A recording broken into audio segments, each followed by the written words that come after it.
O Senhor esteja convosco. Ele está no meio de nós. Proclamação do Evangelho de Jesus Cristo segundo São Marcos. Glória a vós, Senhor.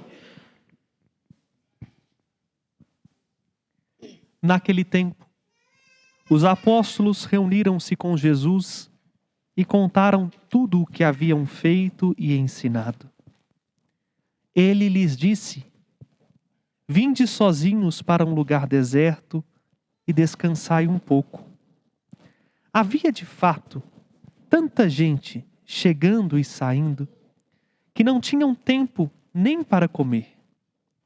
Então foram sozinhos de barco para um lugar deserto e afastado. Muitos os viram partir e reconheceram que eram eles. Saindo de todas as cidades, correram a pé e chegaram lá antes deles. Ao desembarcar, Jesus viu uma numerosa multidão e teve compaixão, porque eram como ovelhas sem pastor.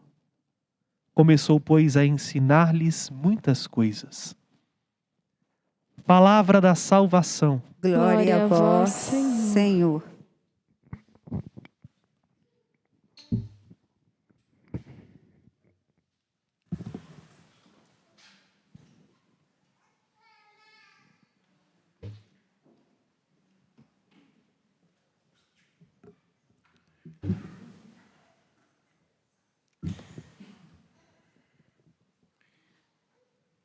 Salomão deve suceder o seu pai Davi como rei de Israel.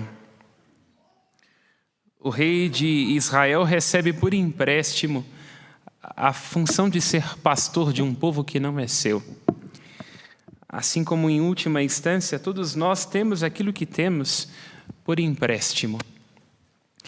Em última instância, a nossa família não é nossa, mas deve ser de Deus. Em última instância, nós não possuímos a nossa vida para dela dispor assim como queremos, porque o nosso querer nos devora. A nossa vida é um dom de Deus. Em última instância, o nosso casamento não deve ser arquitetado somente a partir das nossas expectativas ou irá desabar. Ele deve ser uma engenharia de Deus. Deve ser segundo a sua vontade, segundo o seu desejo, para que assim, preenchido da bondade de Deus e da sabedoria de Deus, possa alcançar a vitória. Em vossa mão, diz o livro das Crônicas, que fala das aventuras dos reis. Em vossas mãos, Senhor, tudo se afirma e tudo cresce.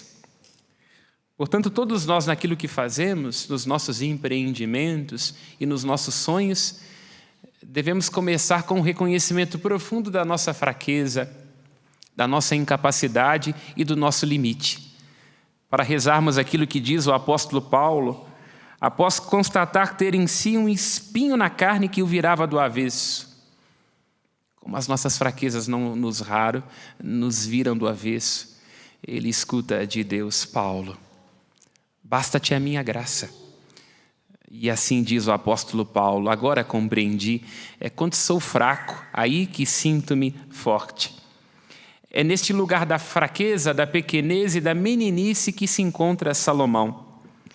Olha para a grandeza do seu pai, que amava a Deus com um coração reto e justo.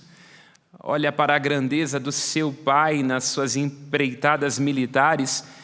Davi, que estava sempre em posse do seu coração, e mesmo quando falhava, mesmo quando pecava, mesmo perseguido, não deixava-se perder pelos sentimentos, mas sabia o caminho de volta, porque andava segundo o coração do Senhor e segundo os caminhos do Senhor.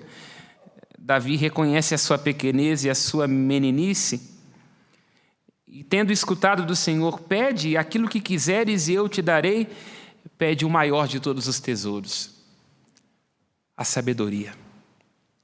A sabedoria, como está dito no livro que recebe este nome, no capítulo 8, a sabedoria de Deus, que é imortal. A sabedoria zomba do tempo, porque as nossas paixões, as nossas riquezas, as nossas expectativas, todas elas se dissolvem no tempo. Como diz o poeta, nunca quis o que realmente quisesse. A gente quer alguma coisa até que alcance. Depois que alcança, já não quer mais e percebia que nem queria tanto assim. Portanto, o nosso desejo, os nossos empreendimentos se dissolvem no tempo. A maior parte das coisas que nós trazemos na nossa vida e que a gente acha que é sólida, se desmancha no ar. Mas a sabedoria de Deus é imortal, a ela é dada a graça de permanecer. O livro da sabedoria continua insistindo, a amizade com a sabedoria de Deus traz o prazer perfeito. Os nossos prazeres sem sabedoria provocam fastio no nosso coração. A gente se decepciona, se enfara, mas a sabedoria de Deus não. Os vossos mandamentos, ó Senhor, diz o Salmo 118, são perfeitos, são alegria para o coração, mais desejáveis do que o ouro são eles, mais do que o mel que sai dos favos, é a sabedoria de Deus. E continua insistindo o livro da sabedoria. A sabedoria de Deus traz riquezas inestimáveis como obra das suas mãos. É isto que o jovem Salomão encontra e que nós também devemos encontrar. Quando pensarmos naquilo que devemos pedir ao Senhor, na grande companhia das nossas vidas, para trazer ao nosso coração paz, quietude, felicidade e realização, devemos trazer esta sabedoria, que é imortal e que não passa e que não nos deixará enfarados. Esta sabedoria que é um prazer que nos envolve e que nunca provoca fastio, um prazer que não nos vira do avesso, como tendem a nos virar os outros prazeres, e a sabedoria que é a riqueza inestimável. Por pedir isso, o rei Salomão alcança da parte de Deus as outras coisas que não pede, pois assim acontece com cada um de nós quando nos deixamos conduzir pela sabedoria de Deus. Ela traz tudo junto. Quando nós temos um coração sábio, quando nós temos um coração prudente, as outras coisas nos vêm por acréscimo. Mas quando nós não somos sábios, não somos prudentes e não confiamos o nosso caminho ao Senhor, pela falta de lucidez, nós tendemos a perder coisas.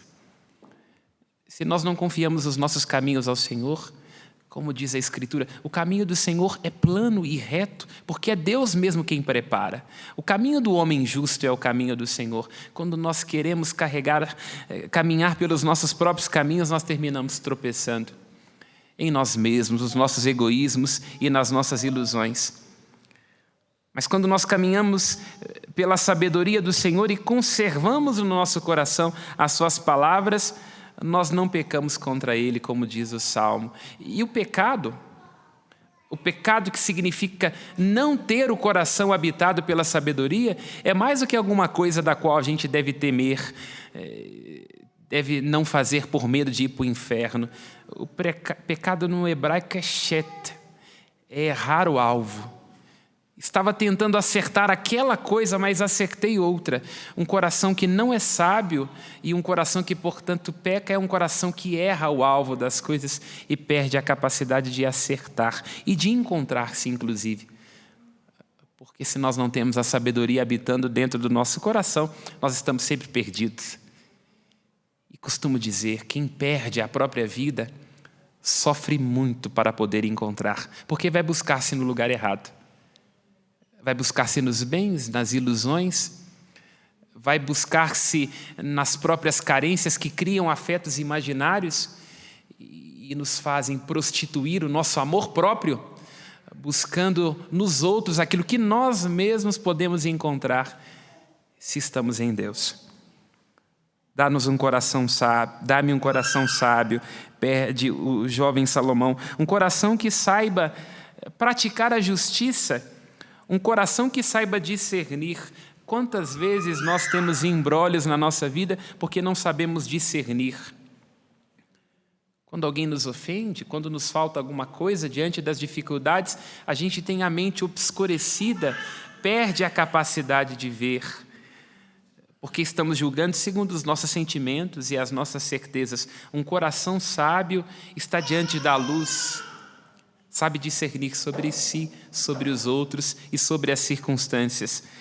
Se nós não temos a sabedoria de Deus, caminhamos entre as trevas e nunca decidimos conforme a vontade de Deus ou conforme a lucidez. Mas estamos ensurdecidos pelas nossas ganâncias, pelas nossas raivas, pela nossa ignorância. Salomão pede, na sua função de ser rei, a capacidade de guardar o direito. O direito que significa que ele deve governar segundo o coração de Deus, pois Deus é, em última instância, o soberano do povo. Uma lição importante para nós, porque não raro nós sofremos muito e somos devorados pelas nossas ansiedades, porque queremos que as coisas sejam conforme a nossa régua, conforme o nosso desejo, conforme a nossa presunção, e não deixamos que Deus estabeleça o direito. E é lindo alguns versículos para frente, depois de despertar deste sono, deste sonho onde faz a experiência de Deus que lhe dá a sabedoria, alguns versículos para frente se conta uma história. Diz que Salomão teve que julgar um caso. 2 mulheres dormiram com seus filhos do lado. Uma delas, dormindo, rola sobre o filho e o sufoca. Mata o filho e então pega o filho da outra para dizer que é seu. E as duas vão comparecer diante do tribunal de Salomão. Uma diz que é a mãe verdadeira, a outra também diz que é, e Salomão, com o coração sábio, pede ao seu ajudante que lhe traga a espada e diz: corte o menino no meio. Antes mesmo da espada se levantar, uma delas diz: não dê a outra. E Salomão diz: é esta a mãe. Olha que coisa interessante. A sabedoria nos dá a capacidade de julgar para além dos sentimentos. A sabedoria nos ajuda a discernir bem para além das ilusões. A sabedoria, a justiça e o direito nos ajuda a discernir segundo a verdade, não segundo os nossos sentimentos, as nossas impressões, mas segundo a verdade. Gosto sempre de usar aquela imagem da Nêmesis, que é aquela figura conhecida de nós, aquela que está lá na porta do Supremo Tribunal Federal ou se encontra nas livrarias, que é aquela mulher com os olhos tapados, que traz em uma das mãos a espada e na outra das mãos a balança, para nos ajudar a entender isso, não é? Para julgar bem, às vezes, nós precisamos ter os nossos olhos tapados, para não ver aquilo que nos convém, aquilo que nos apetece, para não julgar segundo as nossas satisfações, as nossas impressões, as verdades presumidas, aquilo que alguém algum dia nos ensinou que deve ser assim, e pau que nasce torto nunca se endireita, como cantávamos. Não, às vezes é preciso fechar os olhos para si, ver um pouco menos segundo as suas próprias convicções, para poder julgar com justiça, julgar segundo o coração de Deus. Quero terminar esta reflexão nesta ideia deste despertar, que é olhar para dentro de si, recordando-nos daquilo que Cristo diz no Evangelho aos seus discípulos. Os discípulos estavam empolgados, cheios de si, de terem realizado os milagres e curas. Como assim nós nos empolgamos quando achamos que somos alguma coisa? E Jesus lhes chama num canto e diz: vinde sozinhos, vinde para um lugar deserto, descansai um pouco. Nós hoje temos tido tanta dificuldade de descansar os nossos olhos e o nosso coração. Temos que fazer, temos que dar resposta, temos que exibir, temos que postar, temos que comprar. Jesus diz aos discípulos: não. A sabedoria não se dá aos distraídos, é preciso descansar um pouco, é preciso recuperar o privilégio de estar em si e ser de si, comparecer diante de si, amar-se e curar-se. Porque lá onde nós não tivermos tempo para nós mesmos e para o Senhor, não haverá espaço para misericórdia. Nós seremos devorados pelas nossas próprias métricas e devoraremos uns aos outros, querendo que todo mundo caiba na nossa caixa. Jesus diz: não, é preciso descansar, encontrar esta sabedoria dos atos sem testemunha, a sabedoria de quem se ama, de quem aprecia a si mesmo, e é justamente neste lugar do estar em si, do descanso, do repouso, este lugar da escuta de si, dos outros. Nós temos sofrido tanto porque perdemos a capacidade de escutar, e é possível estar com o corpo próximo e a alma tão distante. É possível estar no vazio de uma casa cheia demais. É preciso escutar. escutar quem é o outro, o que ele solicita, o que ele pede, a sua dor, deixar que ela ecoe dentro de nós, que esta dor nos ensine. Nós estamos perdendo esta capacidade. Estamos num mundo de muito visual, de muito ver, de muito julgamento, de muita postagem e de pouca escuta, de pouco descanso, de pouca solidão e, portanto, de poucas verdades. É só neste lugar onde nós nos encontramos na solidão, no descanso, estamos em nós mesmos, comparecemos diante de nós, que a sabedoria irá dar-se a nós. E o que é que a sabedoria dá ao coração de cada um de nós? Aquilo que o evangelista Marcos diz que brotou do coração de Cristo. Cristo sentiu compaixão. Quando nós estamos em nós mesmos, não prostituímos o amor que devemos ter, nós encontramos a experiência profunda da nossa miséria, acolhida pela misericórdia de Deus. E o amor de Deus nos cura, nos restaura, nos devolve a nós mesmos. O amor de Deus que é cuidado, que é aconchego, dá-nos o alimento de que nós tanto necessitamos. Sejamos preenchidos por este amor e por esta sabedoria. E termino esta reflexão com a oração do capítulo 9 da sabedoria. Esta sabedoria que é experimentada no olhar de Cristo em direção à multidão, o olhar em direção a cada um de nós nesta tarde. Ó Senhor, dá-me a vossa sabedoria. Convosco estava ao criardes o universo, ela que tudo compreende, ela que tudo sabe, há de guiar os meus passos com prudência. Louvado seja nosso Senhor Jesus Cristo. Para sempre seja louvado. Façamos as nossas preces. A nossa resposta será: